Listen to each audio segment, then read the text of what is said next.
Bienvenidos a su canal Lepar.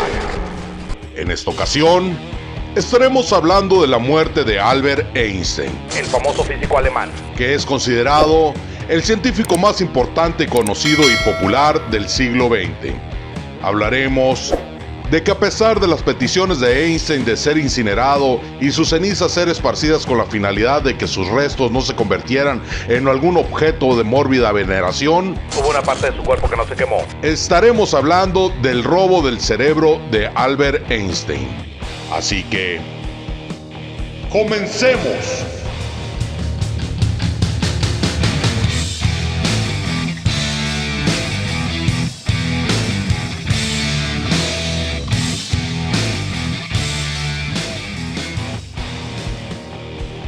Albert Einstein, 1879 a 1955. fue un físico alemán de origen judío, nacionalizado después suizo, austriaco y estadounidense. Se considera el científico más importante, conocido y popular del siglo XX, por sus explicaciones sobre el efecto fotoeléctrico y sus numerosas contribuciones a la física teórica.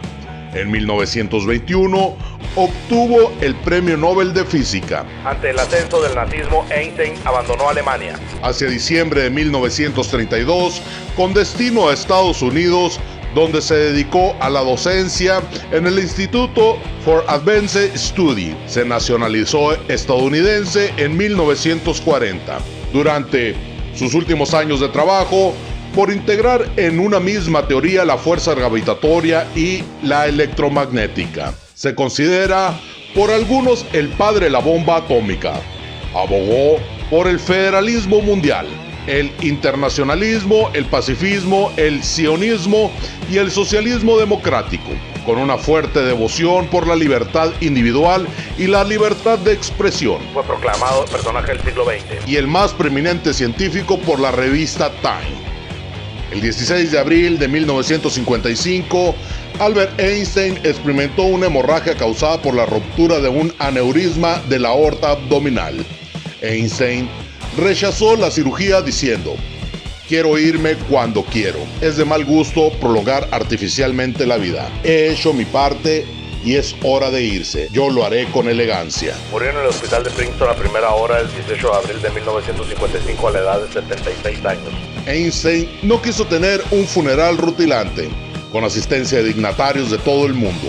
De acuerdo con su deseo, su cuerpo fue incinerado esa misma tarde. Antes de que la mayor parte del mundo se enterara de la noticia. En el crematorio solo hubo 12 personas, entre las cuales estuvo su hijo mayor.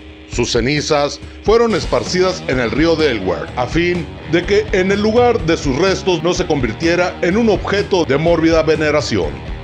Pero hubo una parte de su cuerpo que no se quemó.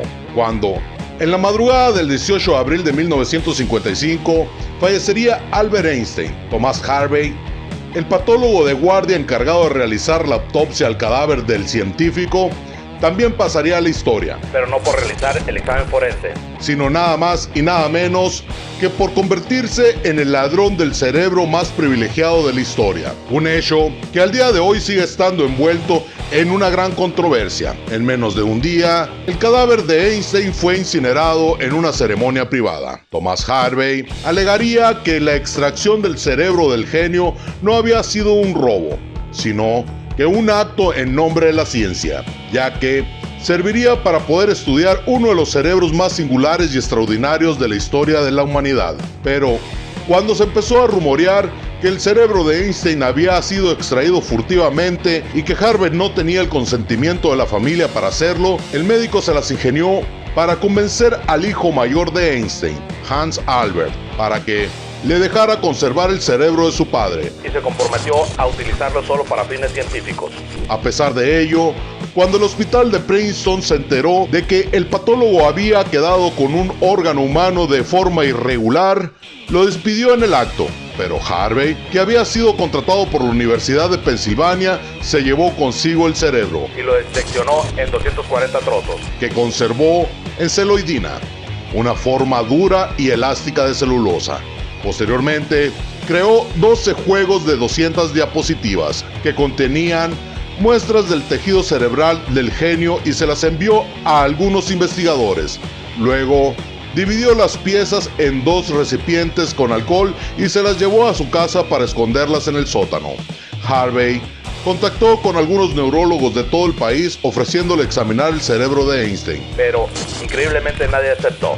No fue hasta 1978 cuando el periodista Steven Levy del New Jersey Monthly logró que Harvey le concediera una entrevista. Por entonces, Harvey trabajaba como supervisor de médico en un laboratorio de pruebas biológicas. Y cuando le preguntaron si aún tenía el cerebro de Einstein, contestó afirmativamente. Contó que lo tenía guardado en su casa en una caja de sidra que escondía debajo de un enfriador de cervezas. Thomas Harvey murió el 5 de abril del 2007, a los 94 años, después de que junto con un grupo de colaboradores publicara un primer estudio en el que se afirmaba que el cerebro del científico tenía una proporción anormal de los 2 tipos de células, neuronas y células gliales. En el año 2013, un estudio neurológico del órgano pareció encontrar el secreto, en unas conexiones nerviosas inusualmente buenas. Básicamente, se trataba del núcleo central de las conexiones que enlaza un hemisferio cerebral con el otro. Este enlace nervioso transmite la información necesaria para la coordinación motora, pero también está involucrada en el proceso cognitivo. Esto es lo que sucedió con el cerebro de Albert Einstein, el científico más reconocido del siglo XX.